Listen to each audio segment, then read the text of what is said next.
And she was like, the river is filled drop by drop. Do not underestimate the power of doing individual work.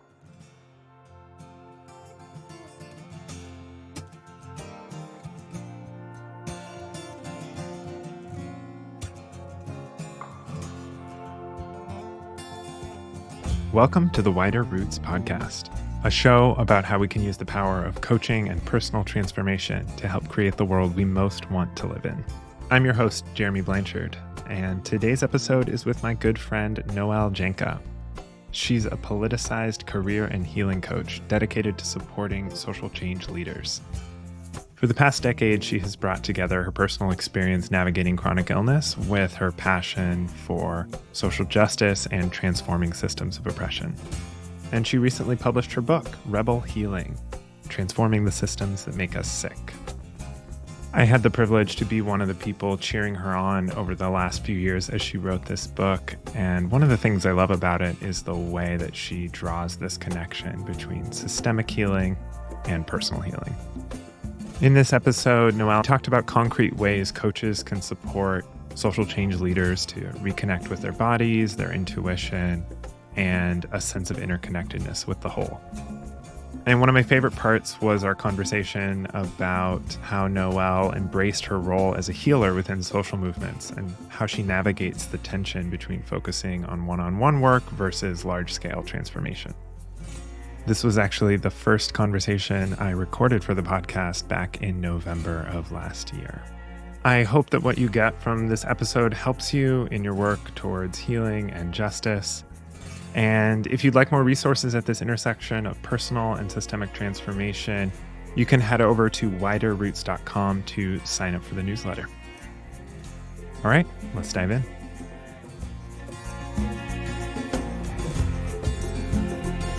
Well, hi, Noëlle. Welcome to the podcast.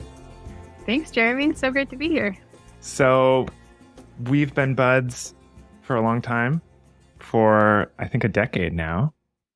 And we've been co-conspirators on this intersection of coaching and social change, social justice work. And I wanted to have you on the show because you're one of the thought partners that has been along my side that I've learned a lot from over this time. And yeah, just love the way that you bring together something that I'm always striving for in my life, which is that compassionate, heart-forward way of being with people in relationship to your work. And also just this fierce dedication to there's a world that needs transforming. Like there are systems that are not working for most people. And we got to do something about it. I find that those are the people I gravitate towards the most, and part of where our friendship has been for a long time. So I'm so glad you're here. Yeah. Thank you, Jeremy. I wouldn't be here without you. So I'm so grateful. I'm so grateful that you made this and that we're still here. Thanks. So can you introduce yourself just a little bit? Sure. So my name is Noëlle Janka. I use she, her pronouns. I was born in Washington, D.C. I now live in so-called Western Massachusetts on Pocumtuck land, which is a part of the world that I really, really love.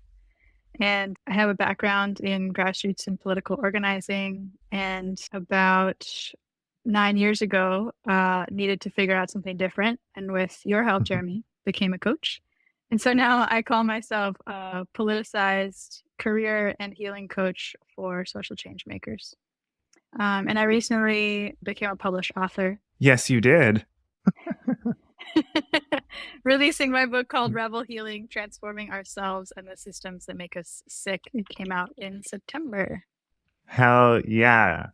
It's so exciting to see the book come out, knowing how much you put into it for so many years and what a true labor of love that this has been. It's like a marker on your journey, both as your own healing journey, but also as a coach and as a healer and as someone who's supporting change makers. So excited to dig into it more. Can you share a little bit about what inspired you to write this? How did you know it was time to write a book about this? That's a good question. I felt like I needed to write. Like I just needed to write my way out of where I was. And it started by writing 52 blog posts that were related to healing and coaching. And I thought, oh, I'll just make those into a book and that'll be easy and that'll be fun. And I can share this stuff with the world. But then I became obsessed with this idea of the root cause and how, as somebody who had been sick since I was 15 and going to doctor after doctor after doctor for a really long time, I became really frustrated that doctors never seemed to be interested in addressing the root cause. And that just was infuriating.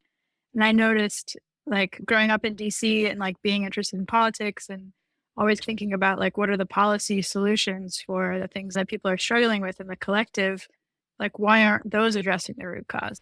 And I was like, there's got to be some connection here between the root cause issue that I'm experiencing in the medical system or the medical industrial complex and, you know, what we're experiencing at the policy level. And so I read like a massive stack of books and kept writing about it until I wrote my way into something that turned into the book. Amazing. Yeah, and I wanted to actually give a shout out to Susan Raffo's book, Liberated to the Bone, Histories, Bodies, Futures, because I don't think it came out in February and I don't think it's gotten a lot of play, but she really looks at, in a deeper way than I do and in a more somatic way, how everything is related to the original genocide of indigenous people and slavery. We can trace so many of our challenges back to that. And that's what I was trying to get at a little bit in my book too. I think it's fun to see that there's like a lot of us being like, no, this is the root cause is important. We need to be thinking about the root cause. We need to be healing the root cause. So it's just refreshing. Yeah, I know that you have been coaching change makers, social change leaders, organizers, activists. You've also been coaching folks with chronic illness. And I know many of the folks you've coached are both, right? They're change makers who have chronic illness. There's a bunch of quotes that I love from your book, but I want to read one of them. You wrote, prioritizing personal healing supports the paradigm of healing-centered change-making. Rather than reinforcing the aggressive fight, us versus them, work as hard as you possibly can until you can't style of change-making. In this paradigm, sometimes the change agents begin to resemble the very people and institutions they're fighting against. And so in that quote, you're doing this work that I'm super interested in this podcast of like, okay, where are these intersections and complementary parts where the personal and the systemic start to like meet each other and influence each other? And I know both of us see this all the time, right? We both know so many organizers who have chronic illness and or are burnt out, which is related but different. I'm just curious, how do you think about this? Like, do you see this too, this high number of sort of social change oriented folks who get sick? And how do you make sense of that? How do you hold that? Yeah. I mean, yes, I do see that. That's a lot of times when people come my way or people who have been in toxic work environments that have just shredded them to the core. They're like, how do I even survive in this capitalist economy anymore? Because I don't want to work. I don't want to do anything. I don't want to participate in things that cause harm. I don't want to be harmed, you know? So yeah, it's a big thing. Not just the pace of it and the way that it doesn't privilege our nervous systems, right? Because it's just like, we gotta go. And there's not a lot of space. But it's like white supremacy culture to the max. Yep. Right? Like, but I think a lot of people are also coming from this place of like, I need to do something because of my privilege. Like, I was one of these people, like, I need to use my privilege for good and I don't really matter and my needs don't really matter because I grew up with everything and I just need to like sacrifice it all for other people. And I do think the nervous system thing though is one of the biggest things. Like, it's something that's happening now with so many people protesting because as we're having this conversation, more than 10,000 people have been killed in Gaza. There's organizing happening all over the world. People are going to protest.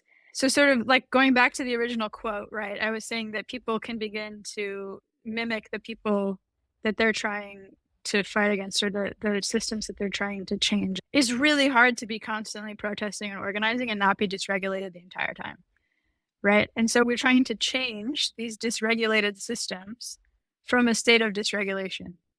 That's right. So that's part of why I do what I do, because I try to give people the skills to do it from a different place, to do the work from a more regulated place. Yeah, that really resonates. Yeah, can you talk a little bit more about what that different place is? Yeah. I mean, I'm not the expert on like how to design an action that isn't dysregulating. Um, Although in the chronic illness community, I've seen like die-ins and lie-ins, which is an interesting take on it, right? Like you're literally in the reclined position, just taking up space with your body, which I think is different. But yeah, I think it's not that complicated. It's like helping folks be able to read their own systems and be able to notice like, oh, like I am feeling, these sensations of being upregulated or I'm feeling really frozen. Like when I work with folks, we look at, okay, so like how do you read your system and then what what do you need to shift it? What might help shift it? What do you do when you can't shift it? How do you bring people in? How do you build a support network? How do you build a network so that at any given time you can call somebody and they can just come Yeah. hold you? Or like they could give you energy work. I think part of what I'm trying to do and what you're trying to do and what other people are trying to do is rebuild the web of connection that we've lost over the last few generations, like and as social capital has declined and social media has risen, like, how do we find each other again? How do we feel each other again? How do we feel the connection with the trees? I think that's the most important thing we can do right now, especially for middle class white people, but for everybody, like how do we find our connections to the earth, to the divine, to each other, to our Yeah. bodies, to our ancestors? Like how do we place ourselves in the system, in the web, so that we understand that we're not alone and so that we have people and beings that we can co-regulate with. Yeah. And it's choosing to recognize that there's an interplay between where you're resourcing yourself and the work you're doing for systemic change, right? That when we opt just for the systemic change side, just for change making, just for movement work, just for organizing at our own expense all day, we're going to lose it. We're not going to stay in it. We're going to burn out. We're not going to be able to keep contributing. Yeah. Yeah, well, just to riff on something you mentioned a minute ago, what are the ways in protest that we can design to have regulated nervous systems? And I'm remembering back to one of my very first direct actions as a young climate activist in college. It was at PowerShift 2013, I think. And I got invited to Quaker direct action from Earthquaker Action Team and was not at all familiar with the Quaker tradition, but they were doing a sit-in at a bank that was funding mountaintop removal. And it was my first experience of like a spiritually grounded activist anything. Everything up until then had just been like, just, this sort of fire hose intensity energy. And in the Quaker tradition, that was my first encounter with it, but we sat in silence for 10 minutes. There was, there were some words spoken, but it was this very like, we're like ground before going out. And I could feel it as we were walking out. I was like, oh, we are like really together, but we're not together out of this activated, there was a fire there, but it was a really rooted fire instead of it just sort of chaos energy that propels you forward. Yeah. That's really beautiful. Thank you for sharing that story. And I think, I mean, there's even small tweaks, like instead of yelling something, if people are singing it together, that could change it, like it doesn't maybe necessarily have to like all be like this big thing. I hope that nobody thinks I'm shitting on protests because that's not my intention. Yeah. I just think there's ways that we can do it a little bit differently. I'm curious, thinking of the ways in which social change and chronic illness can go together, right? There's this theme of burnout. There's this theme of overextending ourselves. To add the coaching element into this, I'm curious if you have any thoughts on like how you've seen coaching with your clients maybe like prevent some of that or keep away from some of the worst impacts that could have led to worse illness. I think that's both of our visions, is that we don't have to have as many sick, burnt out change makers. Yeah. I mean, that's why I hired you as a coach so many years ago. So I was like, I can't keep burning out. Like, this isn't cool. There's got to be another way. And it turns out there is, which is great. I think a lot of times when we talk about coaching generally, like in the coaching industry, it's about supporting people to do things that they want to do or to do the things that they're not doing, to get out of their own way so they can do the things they want to do.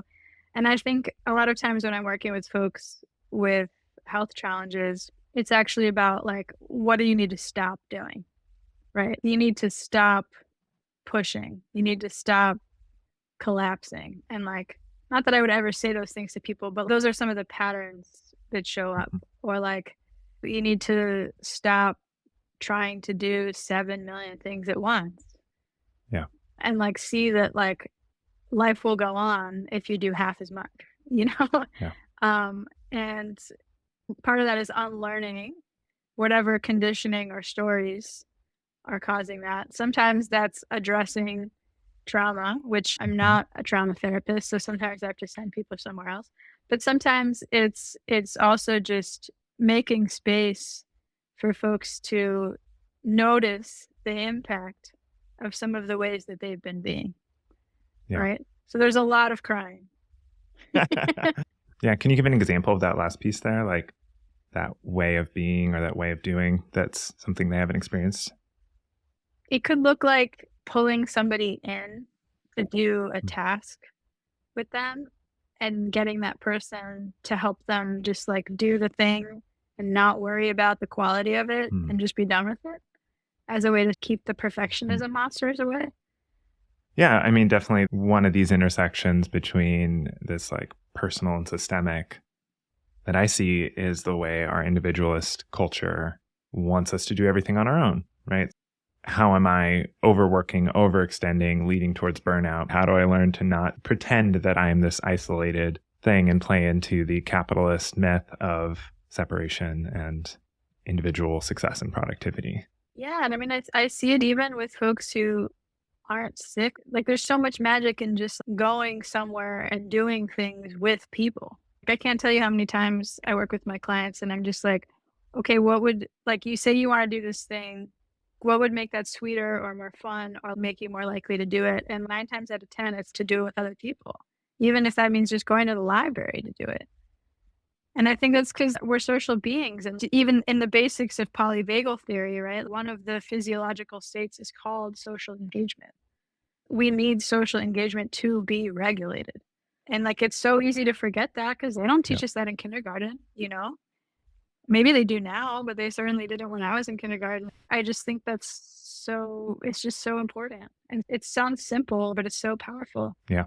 I want to read another quote from you. It's one of my favorite quotes from the book that impacted me a lot. You wrote, "Healing doesn't look like getting back to the way things were before. The way things were before made you sick. Healing is seeing clearly what does not serve you and being willing to switch up anything that is in your control."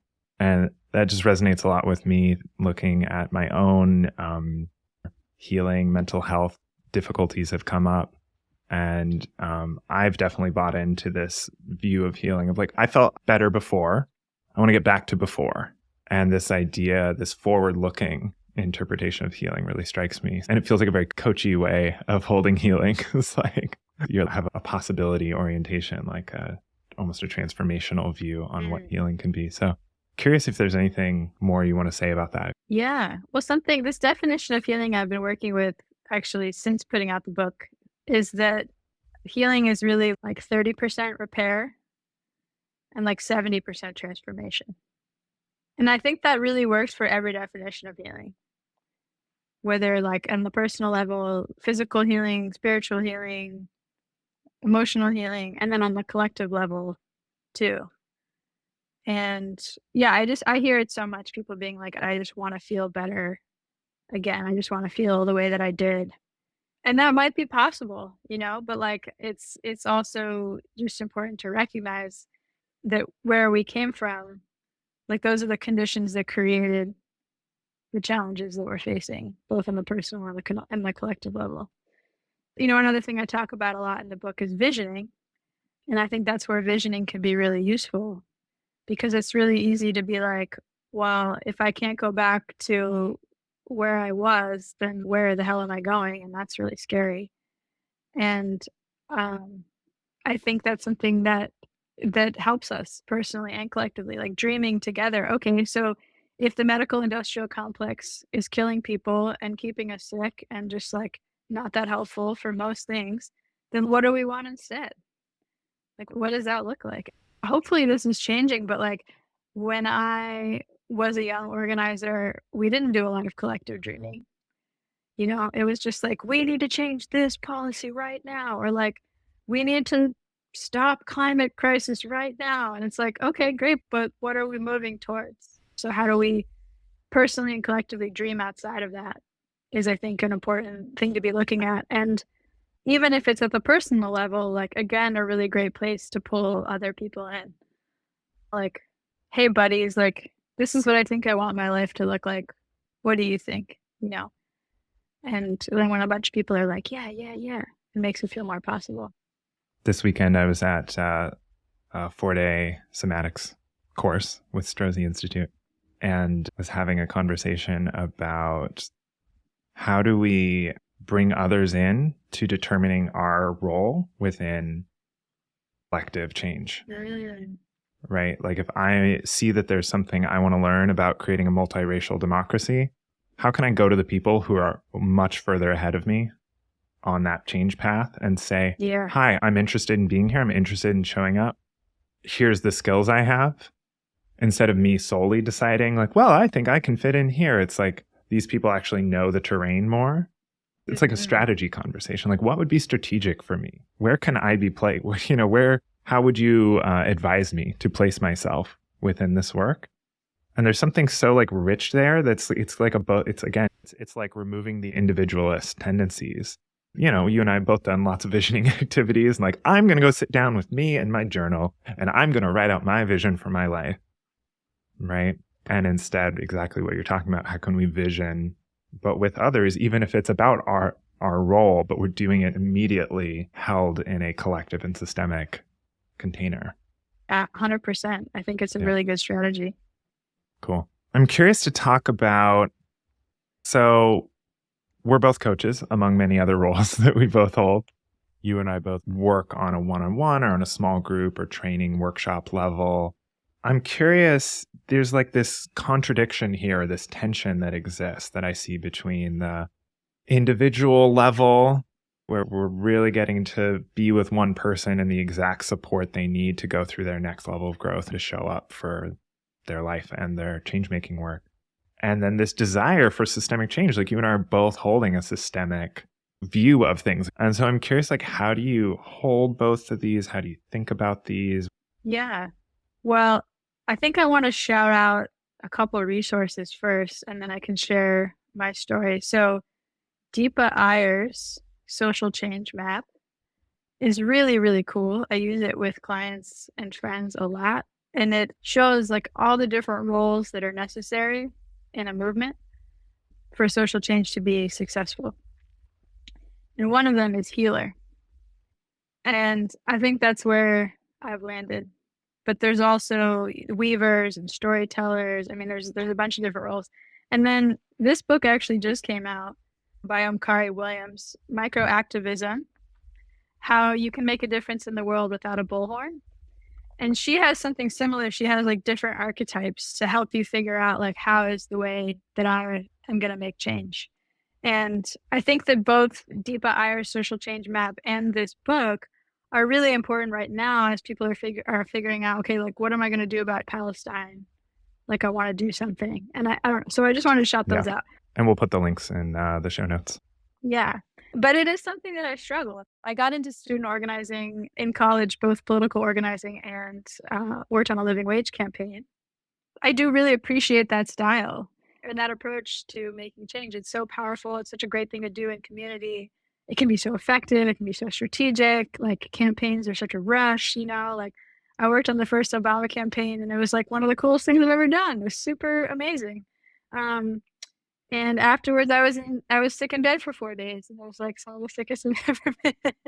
So like at a certain point, I had to recognize that like that wasn't working for me. And you and I had the privilege of being in the Emergent Strategy Ideation Institute with Adrienne Maree Brown in Detroit, and I sort of went into that event being like, I'm gonna let this event help me see where my place in the movement is. And we ended up breaking into groups. My group ended up being like 50% healers. And I left that event in that experience being like, okay, like my role in the movement is as a healer, like whether I want to accept that or not. Still, a few years later, I applied to graduate school to get a master's in public administration because I was like, I gotta do the policy work. I have to work at the collective level.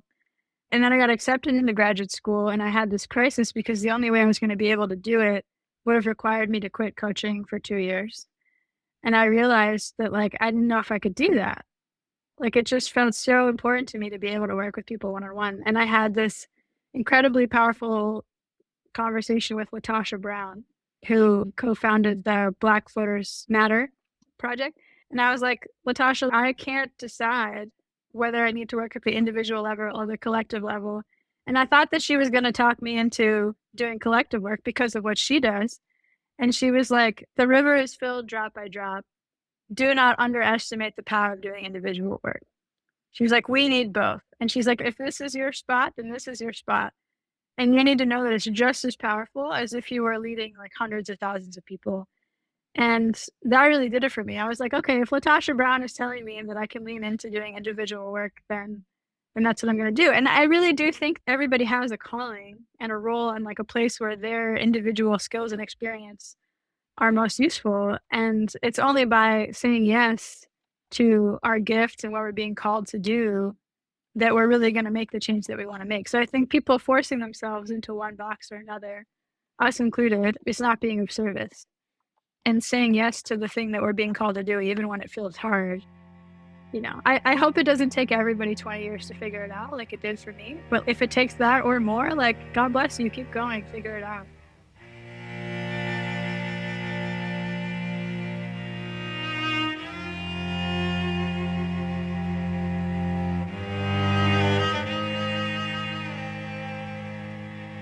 Yeah, that resonates a lot. You know, I know it's something I've struggled with a lot, and I imagine anyone who's considering any kind of a one-on-one or small group, smaller scale as their primary mode in how they're serving struggles with this too, especially having the background in community organizing that we do, where we're rooted in this mindset of like, we know that change needs to happen through social movements and social movements changing policies and norms. That's the scale of change we need to address the problems that we're in. And so I think we share this, and I think so many people listening probably encounter this too. There's this question of like, you know, where are we going? Is it working? Right? It brings up these bigger, almost existential questions of like ultimately being very small, right? This kind of contradiction of like trying to make a meaningful, sizable impact and also recognizing our like relative insignificance as any single individual within a larger whole. So yeah, I hear you. Yeah. And I mean, I think the way I like to think about it is going back to the collective nervous system piece. Like the more people, the more individual nervous systems inside of our collective nervous systems that feel resourced, that are more resilient, that can experience a trauma and come back from it more quickly, then that resource is the collective. I've seen it within organizations. You know, like one person on a team can change, and then everybody's like, "Ooh, tell me about that. What's happening there?" And that it's like they don't necessarily all need to get coached or all need to do years of deep internal work for that to have a really big impact. Yeah. One of the things I'm curious about is what are some ways that you bring this systemic change orientation into your coaching? You know, you and I were both trained in a coaching model, and most coaches are trained in coaching models that have little to no awareness of systemic factors. I'm sure there's lots of ways that you do this, but curious to hear one or two that you might want to share. Yeah. So with every client, we have a whole session dedicated to just screaming, smash the patriarchy and just like hitting stuff with a pillow. That's good. Can you put a demo video online? Get a sample client. I'm down. I'll be your demo client. Okay. That'll be my next reel on Instagram. Yeah, it's a lot of things. I think it's a two-pronged approach, which builds off of the coaching model we were trained in, but just kind of tweaks it a little bit. So one of the things, you know, we do as coaches is we help people see what are the internal conversations that are getting in the way. You know, sometimes they're called self-limiting conversations or monkey mind. And I think it can, in some cases, be useful when those conversations to come up to be able to label them, together like, oh, and that's internalized ableism, or that's internalized fat phobia, or that's internalized capitalism telling me that like if I'm not productive, I'm worthless or I'm nothing. That's one side of it. But I think the more impactful side that's maybe less obvious, maybe even harder to talk about because it just feels like magic sometimes, is really supporting people to reroute, like we were talking about earlier, to reconnect with themselves, to reconnect with whatever you want to call it, spirit, source, the collective. So some of what I do with folks is supporting them to tap into their bodies and their intuition. Like I did it with a client this morning. And so they've been experiencing a lot of grief. And I was like, okay, lay down, get yourself comfy. And we're going to ask your body some questions. And the way that I think about intuition, voice of wisdom, whatever you want to call it, is that when we're consulting that, we are consulting this vast algorithm that includes the wisdom of the earth, the wisdom of our ancestors, just like so much more than what we can hold in our beautiful little brains. So I think that's part of the work too, is just getting people in that connection again and in the practice of consulting that connection. Yeah, I'm curious if we can build on that a little bit more. So we've got these two dimensions, right? First dimension is let's name systems of domination, separation, and oppression that are showing up. I think it's like rampant in any kind of healing circles that we talk about it as, great, let's look at your internal narrative. Okay, that's your internal narrative. We're not even talking about where it came from, but implicitly, it's sort of a you thing. Like you've got this internal narrative, right? Like, and it's not therapy, so we're not going to talk about where it came from in your childhood, but, we're just going to kind of leave it at it's inside you, right? And you're naming this first really important piece of, okay, let's name that you actually didn't come up with this narrative. At least most of it, probably. This is patriarchy. This is white supremacy, right? This is ableism. What do you see when you do that for folks? Like what tends to happen? Yeah, it kind of depends on where people are at, like in their own understanding of power and domination in this country, or like how much they've thought about some of these things. Because sometimes I can be like, does that smell like anything to you? And they're like, yeah, white supremacy culture. And then it's like really quick. And it's like, well, obviously, like, I don't want to be doing that. But sometimes it's more of a conversation of like, I could be full of shit, but I think maybe some of this is internalized ableism. Like, do you want to take a look at that together? And I think what's useful about naming it for folks is that when they see it, it's become so much easier to let it go. And they become so much more inspired to lean into what's actually true for them. And I think it's also, like you were pointing out, it being a you thing. Like we don't need to be putting more stuff on people, making them feel bad about who they are and how their brains work and all that kind of thing. And I think it's helpful for people to see, like, that's not me. That's not me. Like I was just programmed with that. And that's really not me. And it's not true. I'm not trying to follow that. Yeah. Yeah. And it also, in my experience, because I do this with my clients as well, you don't have to fix it as much either, right? I think when it's easy to get fixated on like, right, oh, well, I've got this thing, this place my mind goes that causes me to, things get harder, I get stuck or I get stopped, I hold back. Okay, well, what do I do about it? I kind of need to figure out a thing or a technique or a strategy or change it or whatever our sort of default tendency is about how to address something like that coming up. When you name like, yeah, well, does this sound like internalized patriarchy? Patriarchal culture tells us da da da da da da. Sounds like I'm hearing some of that in this. Does that resonate at all? Suddenly it's like, oh yeah, right, great. And at least in my experience, most of the time people aren't like, great, what do I do about that? Like as an internal personal thing, what do I do about that? It's kind of like, right, that was never me in the first place. It's not like a me thing that I have to then go do something about. It's just like conditioning I've received. Mm-hmm. Well, our time is drawing to a close in a few minutes here, but as we start to wrap up, I'm curious to hear what's been feeding you. Like, where have you been getting sources of inspiration that you might want to recommend to our listeners, whether that's books, poems, thought leaders, podcasts, Yeah, for folks with health challenges who also have a creative side or a crafty side, I want to recommend Jenny Grover, Jenni. She's Coach Jenny Grover on Instagram, and she's been a chronic illness coach longer than me. She's 10 years ahead of me, and she's specifically right now a wellness coach for makers. She also has a book called Chronic Babe 101 about how to live an awesome life with chronic illness. And she's just a delight. And I don't know, she keeps me going. Do you know Bernadine Evaristo? Mm-mm. She's written a bunch of books. Girl, Woman, Other is maybe her most famous.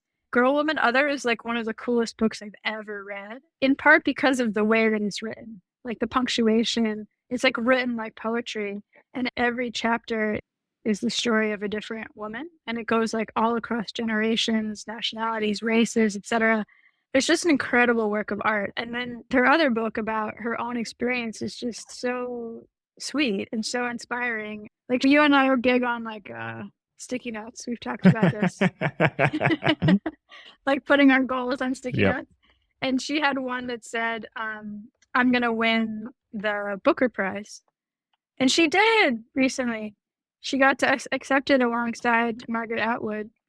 And I just think that's way cool. I've been really appreciating recently like artists' dedication to their craft and just knowing like this is what I'm here to do and nothing else matters. And I've just been thinking about that a lot and trying to embrace that in my own life. Hell yeah. Thank you. Yeah. Do you have any on your plate right now? Yeah. Wildchoir just came out with their EP album, and it's this incredible spiritual social change choir music with this really beautiful justice orientation. Thanks for sharing.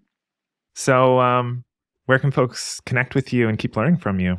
Yeah. NoelleJanka.com, Noëlle Janka on Instagram, LinkedIn if that's your speed. And then the book Rebel Healing is available wherever books are sold online and in some bookstores and libraries. Thank you so much for being here, for chatting, and so grateful to be buddies on this path together. So thanks, friend. It's so nourishing and so joyful for me. Thank you, Jeremy.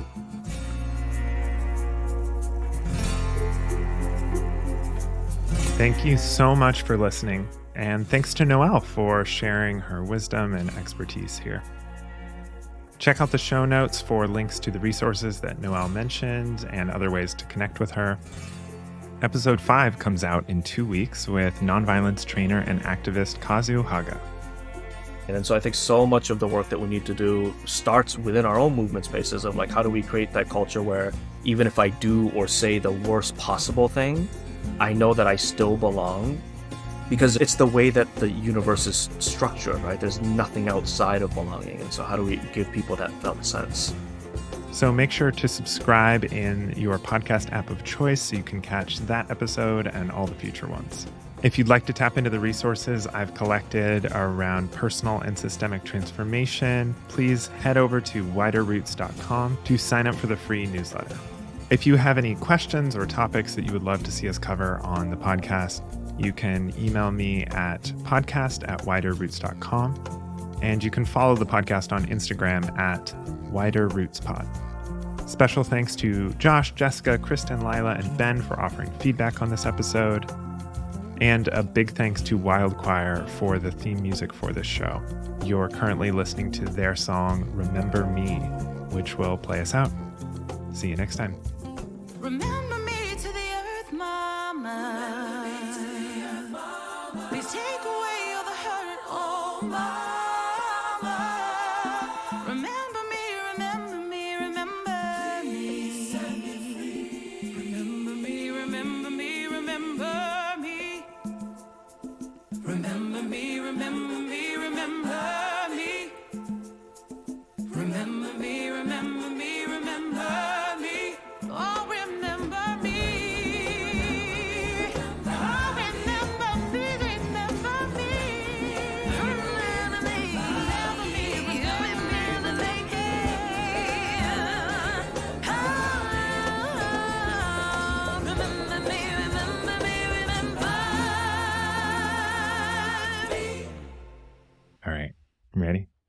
I don't know why I'm going to count myself down. Can't wait for the blooper video later. Yeah, there's going to be a blooper reel at the end for sure.